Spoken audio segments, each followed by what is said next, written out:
ஹாய்ங்க, இது வந்து மல்பெரி செடிங்க. எங்கள் வீட்டில் பெங்களூரில் வந்து அது சின்ன பாட்டு 20 லிட்டர் பக்கெட்டில் வச்சுருந்தேன். சின்னதாக இருக்குது. இப்போ பாருங்கள், அதுலேருந்து ஒரு கிளை, சின்ன கிளை தாங்க. இது இவ்வளோ தாங்க எடுத்துகிட்டு வந்தேன். பாருங்க, இவ்வளோ தாங்க, இந்த இந்த இந்த சைஸ் தாங்க, சைஸுக்கு தின்னு தாங்க, இவ்வளோ தாங்க எடுத்துகிட்டு வந்தேன். பாருங்கள் எவ்வளோ தடியாக ஆகிடுச்சிட்டு. ஏன்னா என்கிட்ட இருக்கிறதுல அதே 20 லிட்டர் பக்கெட்டில் சின்ன பிளான்ட்டாக தானங்க இருக்குது. ஆனால் வந்து மண்ணில் வைக்கிறதுனால பாருங்கள், இந்த வேர் கூட பாருங்கள், வேர் கூட எவ்வளோ தடியாக போயிருக்குன்னு பாருங்கள். நம்ம ஹாட் சைஸ் வச்சு தாங்க செடியை நல்லா வளருது. இதை மண்ணில் வச்சதுனால பாருங்கள் ரூட் எவ்வளோ தடியாக போயிருக்கு பாருங்கள். இந்த கிளையும் பாருங்கள் எவ்வளோ திக்காயிடுச்சின்னு பாருங்கள், எவ்வளோ திக்காக இருக்குது பாருங்கள். கிளை பாருங்கள் எப்படி இருக்குன்ட்டு. 1.5 வருஷம் இருக்குங்க. 1.5 வருஷத்துக்கு எவ்வளோ பெரிய மரமட்டம் ஆயிடுச்சு பாருங்கள். பாருங்கள் பெரிய மரமட்டம் ஆயிடுச்சுங்க. அங்கெல்லாம் கீழெல்லாம் தொங்குது பாருங்கள். இங்கேயே பாருங்கள் சூப்பர், பார்க்கறதுக்கு இவ்வளோ ஆசையாக இருக்கு பாருங்கள். மல்பெரி கிளை பாருங்க ரோட்லேயே தொங்குது பாருங்க. இதுலேருந்து பூ வைக்குது பாருங்க.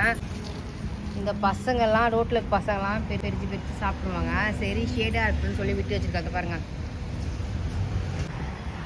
ஒரு காயாக இருக்கு பாருங்க. இதெல்லாம் இன்னும் பழுக்கல, எல்லாம் பூ வச்சிருக்கு. ஆனால் வந்து இந்த மாதிரி சாயிற கிளையில தாங்க நல்லா காய வைக்குது பாருங்க. இங்கே பாருங்க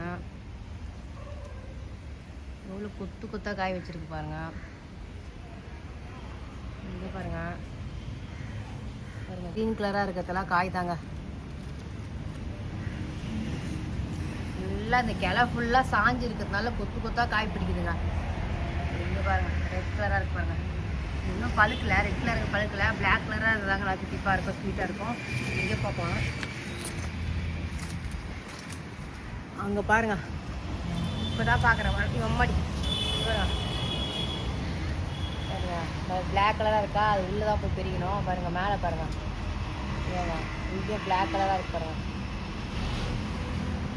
நம்ம பாட்டில் வச்சா நம்ம சுற்றியே இருக்கும், நம்ம பிரிச்சுக்கலாம். இந்த மாதிரி மரம் இருக்கிறதுனால, மரமாக இருக்கிறதுனால ஹைட் எட்டாது, கஷ்டப்பட்டு தாங்க பெருக்கணும்.